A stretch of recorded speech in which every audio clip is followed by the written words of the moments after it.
Hey guys and gals, Nary here from Drake Queen Gaming. It's me on Twitter, the Gaming Drag. Today I'm coming back at you another Let's Play episode of Violet Memoir, Leigh's Path. So let's go ahead and jump right back into it, shall we? Alarm chain, you are up, and let's go, girl. Alright. If it wasn't for the playful cadence in her voice, I would have assumed she was annoyed with me. I'm about to go see if she needs any help with anything when the sound of the fur dryer ceases and there's only a small pause before the door opens, revealing Leigh in just a towel without any sense of shame. Like brother, like sister. Oh, you're awake. Did you have a good rest? Yeah, did you too? Looked like you guys were all snuggled up close. I gotta thank you, though. Leigh normally tries to get me up early, but he didn't want to disturb you. Charlotte. He shuts up, but not before sticking her tongue out.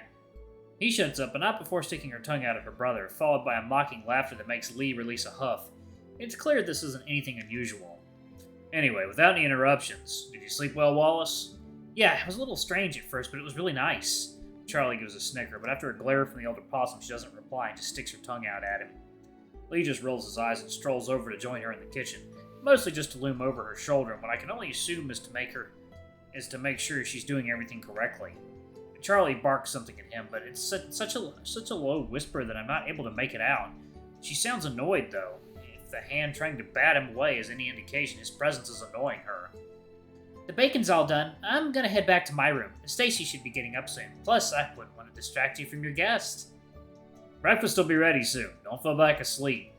Both of them leave the kitchen. The lack of ambient sound from the fur dryer, shower, or sizzling bacon leaves an empty void that feels uncomfortable. It's like I totally forgot what silence was. Charlie disappears behind her door while Leigh comes over to lean against the side of the couch, looking over to me with a gentle smile on his face. It's hard to ignore the elephant's naked body in the room. The earlier words from Charlie are still fresh in my mind. She said if I gave him enough attention, he might show off. According to her, he has shown some interest in me, but he always scolds her when she talks about it. Maybe he's just embarrassed. Or maybe it would make things awkward. She's likely doing this for her own amusement, too. She does seem to enjoy getting under his skin. I wonder if that's why he had disappeared into her room. Charlie's words are like the snake's whispers to Eve. It's tempting me towards sin. I mean, what's the harm in a little staring? If he's uncomfortable, I can just stop. Leigh's the type to share his mind. Letting my eyes linger on his body, I notice a few things that keep the cogs in my brain spinning. Like the fact that the towel he wears is hanging a little too low for modesty's sake. Less than an inch lower, and I'd be getting a peek at something else. Now with all those implications from Charlie in my head, I can't help but wonder if that's intentional on his part. She did say he'd be willing to show off. Maybe he did this to get my attention. There's no way that's actually the case. I know Leigh wouldn't do something like that. That sounds exactly like something Oscar would do. Regardless, my eyes linger over his body, reminding me of the first time I glimpsed it by the soccer field. It's just as breathtaking now. I'm distracted enough that I nearly miss the grunt that Leigh gives to get my attention. At the sight of his raised eyebrow, I can feel my face flush. This was already a bad idea.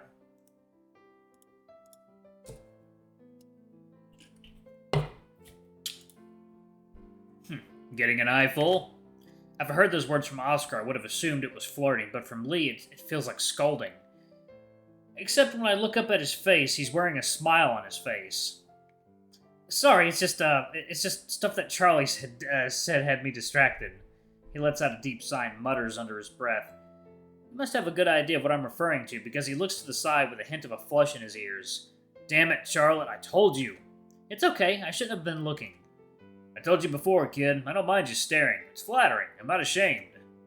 His words are comforting, but it doesn't help the heat nearly burning the fur off my cheeks. My eyes are devouring every inch of him, despite what the little voice of shame in my head is telling me.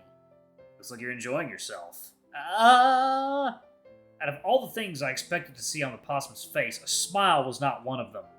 It's only lightly touching the edges of his mouth, but it's noticeable next to the blush barely peeking through the fur.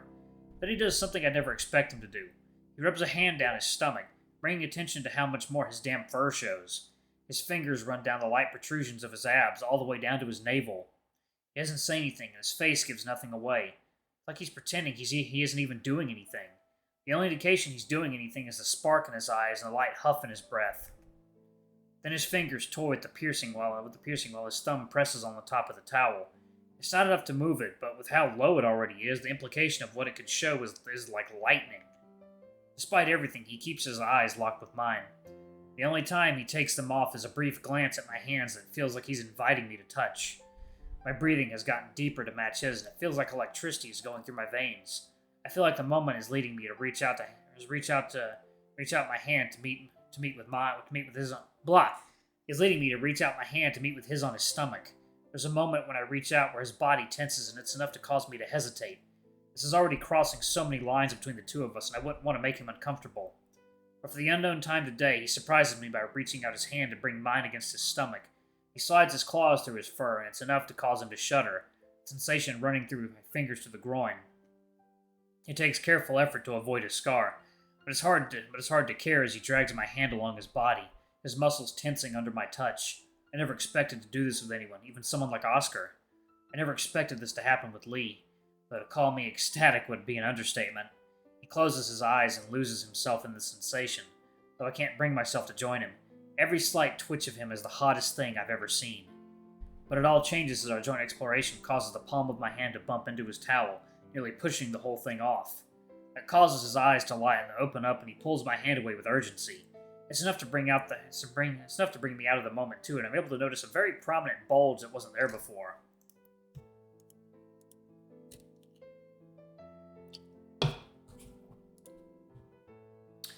Fuck, what am I doing? Sorry, kid, that was stupid of me. No, it's fine. I enjoyed it. It takes all his momentum and crushes it to pieces, leaving him speechless. It's a stark contrast to his usual silence, especially with how red his features have gotten. Shit. He runs a hand over his face and he turns to walk away, very clearly trying to hide the bulge in his towel that's only gotten larger with my comment. Despite the newly developed awkwardness, I can feel that arousing spark tingling through my spine and from the way his hips twitch and suddenly grind forward, it's obvious it's still affecting him too. Fuck, go take a shower, kid. Breakfast will be ready when you're out. Alright, I'm sorry if I made things awkward. Kid, you didn't do anything. I should have kept myself in control. Don't know what came over me. I liked it, really. It makes him tense up again and creates another crack in his composure. He leans forward, and I have the feeling that it's because something is draining the blood from his brain. Damn it. Yeah, me too, Wallace. Something about him saying my name is probably the hottest thing he could have done, and my own straining bulge pulses in my pants. I was so engrossed in Leigh that I didn't even notice it. Man, it's so tight. Get in there. Yeah, I'll go do that. As I stand up, I nearly trip as the straining presence in my pants juts out enough that it nearly bumps into Leigh's tail that's frantically flicking around. I didn't even notice it in my daze. It's certainly betraying the calm aloofness that he's trying to portray. It's screaming excitement. I force myself to run to the bathroom before this keeps going until both of us do something we regret. The last thing I see as I close the door is Leigh taking a seat on the couch, his hand tugging on the top of his towel, leaving a tantalizing implication that follows me into the bathroom. I'll have to deal with this before I hop out. The shower was just as wonderful as I hoped. There's nothing like hot water running through your fur in the morning. I usually prefer showers at night, but this is great every once in a while. I didn't bring any change of clothes, but unlike the rest of the people, I decided to bring the pair I have with me. That way I don't have to leave in just a towel as well. Breakfast was fantastic, and all of us were finally dressed again, though Charlie made some snickering remarks about me being the odd one out. She had to leave soon after to go to work, though Leigh had to nearly drag her out of the apartment. The smiles on both of their faces gave me the feeling that this is a common occurrence. Now Leigh's making me sit in front of him while he brushes my fur down. The last time someone did this to me was my mother during my first year of elementary school. I'm pretty sure it was after I got sent home because kids were bullying me and shoving me in the mud. Marcus nearly got in trouble for trying to find the kids who did it. There's something nostalgic and peaceful about sitting down with Leigh. It should be awkward and demeaning, but it's not like the other times he dotes on me. It's just nice. She's really good at this.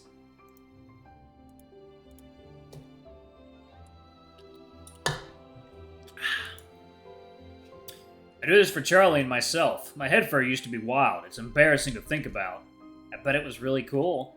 He's silent after that, and I'm worried I said something wrong, though his gentle strokes give me hope that he isn't upset. Yeah, it was. Do you want to go back to it? Nah, kid. I like how my head fur is now. I do wish she'd let me touch her hair these days. She used to love it, and now she just wants to wear a ponytail all the time. You're all done. Oh? He leans over me and places the brush on the table. There's a flash of warmth and texture as his stomach brushes against the top of my head. My mind flashes back to the sensation of my claws exploring his torso and all that brought with it. The heat spreads all over my body to the point where I'm glad he can't see my face, or my front. It doesn't last long until he's leaning back and his fingers continue to play with my fur. There's a pleasant humming in his voice that makes me want to sit around and let him do anything he wants. We'll need to braid your hair sometime. He can do that now. We can do that now if you want. That would be great, kid, but we need to get going soon. You got class and I have to get to work. Actually, I have no classes today, but Lily did ask to meet with me. His stroking stops and I turn to look at him to see that he's very suspicious of me. It doesn't last long before he drops it and gives my head a final pat before standing. Yeah, I know, kid. You're a sweet kid. I'm just used to the menace. Without his legs supporting my back, I lose my balance and nearly fall over. I'm forced to reach out and stabilize myself on the possum behind me. Shit, you alright?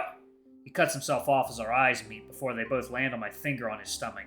It's a simple action with no meaning behind it, but it's obvious that what we're both thinking about. The remnants of earlier are still affecting him just as much as me as his face blushes and he breaks eye contact with me.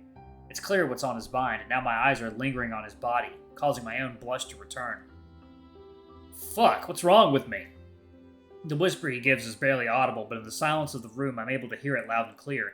Leigh, to his credit, doesn't let it affect him and leans down to offer his help. Sorry, kid. Here, let's get you up.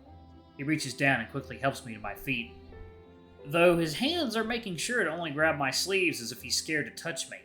As soon as I'm on my feet, he takes a step away from me and tries to give as casual of a smile as he can. The awkward smile doesn't fit on his usually serious face, but that just makes him more endearing. Come on, kid. I've already wasted enough time. Let's get you home. Are you sure? I can walk home. I know my way around Everwinter enough to get back. What host would I be if I made you walk all the way home by yourself?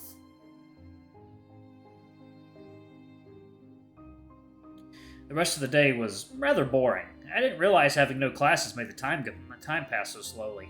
All I've been doing is watching my favorite music streamers until after midday, so I can meet Lily. She said she wanted to meet at the hospital around 1. It's a little ominous to be going there, and I'm not really sure what to make about it, but it seemed like she just wanted to talk.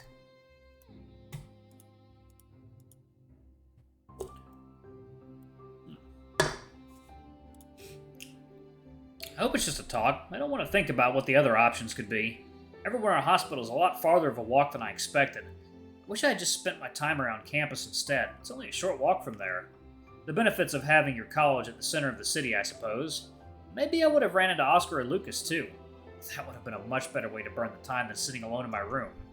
By the time I get there, it's nearly 2 in the afternoon. I recognize the hospital the moment it comes into view. I don't think it's something you ever forget once you've seen it. It's so haunting.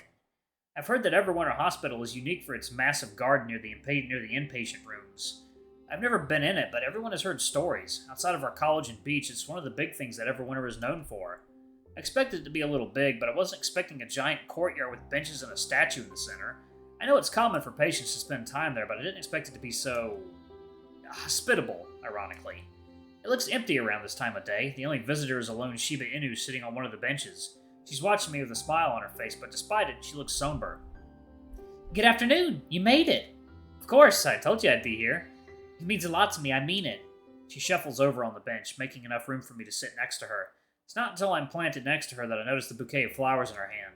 After yesterday, I recognize those flowers anywhere. They're forget-me-nots, the same ones that were on the hospital door. They completely escaped my mind until now. That brings back all the mysterious questions from last night, especially the diary page. I'd completely forgotten to look into it to check if I can find it. But that's for later. Right now, my attention is on the canine next to me, who seems a lot more anxious than she's letting on. I've never seen her fidget before, but she's stabbing the wrapping around the flowers with her claw, making little tiny holes through it. It's not enough to damage anything other than her facade. Are you doing okay? Huh? Oh, yeah, sorry, I'm just not too fond of being around hospitals. But this place is beautiful. Yeah, it really is. It deserves to be in a better place than this. There's a resounding bitterness in her voice that doesn't fit with the Lily I've come to know over the past week. She's missing that enthusiastic energy that she always has. What's with the flowers? They're my mother's favorite. I'm thinking of visiting her grave today. I haven't gone since the funeral. Oh, I'm sorry. Was it recent? This year, actually. It was back in March, but still, it's fresh. Oh god, we're in March right now. I expected her to be looking at me, but her focus is on the garden around her. It's like she's scanning it for something out of place. It's clear her mind is anywhere but here. Do you want to talk about it? No, but that's why I asked you here. That's why I asked you here. Excuse me. I considered just asking Leigh, and I might have, but watching him dote on you reminded me too much of my dad. I'd rather not talk to anyone. I'd rather talk to anyone but him. Are you and your dad on bad terms? Second now. She scrunches her face up at that and goes to answer until a pair of patients walk past us, stopping to give a little wave in greeting. They look to be admiring the flowers, the vast collection of flowers. No, not anymore at least. We had a rough patch after she died. We didn't talk, and when we did, it was just arguing. We were both grieving. Still are, I suppose. But we talked it out eventually. He doesn't know I'm going today. He'd want to come along and keep me company, but I think it's something I want to do alone. Really? I wasn't at first, I will admit. I was considering asking you to come along, but sitting here in this garden, I think I owe it to her. I never visited her. It's time to make up for lost time. Despite how morbid and dark the topic we're discussing is, she still takes the time to give a wonderful smile. There should be some strain, some little cracks in the facade, but it looks to be a genuine smile. My mom died in a car crash. It was such a silly thing. I was just going to tennis practice and I didn't want to pay for a bus, so I was going to walk. It was a little cloudy, and no matter what I said, she wasn't going to let me walk in the rain. So she decided to drive me there. A truck ran a red light and hit the car on her side. I got out with a couple of scratches and my mom was in critical condition, eventually falling into a coma. The fucking doctors told us there was nothing they could do, which is the stupidest fucking thing I'd ever heard because it's their job to do something. But they didn't. I held out for such a long time, and I said horrible things to my dad, but we eventually pulled the plug. All that because I didn't want to spend some pocket change on a bus. I'm left speechless and we're plunged into silence except for the tweets of birds near the trees. She isn't expecting an answer, though. There was a breath of relief at letting it all out. Sorry, I shouldn't have dumped that all on you. Just feels good to talk about it, you know? Yeah, you can always talk to me, though. I really don't mind. I'm just glad you trust me enough to want to talk. Lily places a hand on my leg and leans into me. From the outside, people might assume there's something more to this, but there's nothing but platonic friendship between the two of us. Of course I trust you. I wouldn't have asked you here otherwise. You're so sweet. That's why Leigh's so protective of you. He's scared someone like you would be taken advantage of by others. I don't know why he's always trying to treat me like I'm some kid. I'm just as much of an adult as he is. Hell, we're the same age and he doesn't treat you like this. He just cares a lot. You know that. He'll come around soon enough. You just gotta prove to him that you're not a kid. I bet there's moments when you surprise him, right? My mind flashes back to this morning and what transpired between the two of us. That certainly was a shock to the both of us, especially the way he leaned into it. He even stopped himself from calling me kid. I don't think I'm going to be asserting myself onto him to try and change his mind, but it gives me some assurance that things will be different over time. It's just something he'll have to get over, and I've got to prove myself. It's something I can do. With my mind so lost in thought, I never gave an answer, and Lily slipped back into staring into the garden. Her hand is still rubbing my knee, but it's less attentive than before. It's clear that her focus is elsewhere. Alright, y'all, I'm going to go ahead and pause it right there. I'm actually going to experiment doing some longer videos, y'all. I'm going to see how those perform. Anyway, thank y'all so much for watching. Don't forget to like, comment, subscribe, ring that notification bell, and check out our Patreon if you can. It always helps. Before I go, I'm going to give a quick shout out to our lovely bronze tier patrons. Thank y'all for all you do for the channel. We greatly appreciate your support. Thank you to our silver tier patron, Cade Silvermoon. Thank you for going a bit above and beyond. It's greatly appreciated. Thank you to our gold tier patron, Tresem Guy. You're awesome. We love you. Thank you for subbing to Ultimate Tier. Anyway, if y'all want to get your names in the credits, get access to all of our Not Safe for More contents as little as $5. Alrighty, I love you all, and I'll see y'all in the next video. Bye-bye!